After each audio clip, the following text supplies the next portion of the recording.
quelques jours, elle âgée de 16 ans. Cette étudiante, à la base de cette affaire, on parlait d'une grossesse non désirée entre elle et son partenaire. Les fins de la police judiciaire de la région du littoral ont ouvert une enquête depuis quelques jours. L'enquête a donc abouti à la mise aux arrêts du jeune étudiant depuis quelque temps. Le présumé assassin est donc sous les verrous. Pour comprendre un peu ce qui s'est réellement passé entre ces tourtereaux-là, l'enquête du soir est signée Julio Trésor-Tanon et Marius Rossou.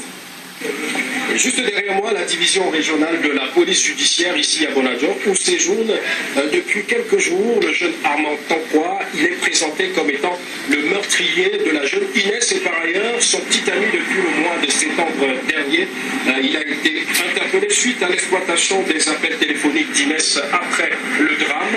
Il a reconnu les faits, il a dit avoir étranglé Inès, a attendu la nuit pour ensuite transporter le corps dans la pénombre jusqu'au niveau de Canton où il a abandonné.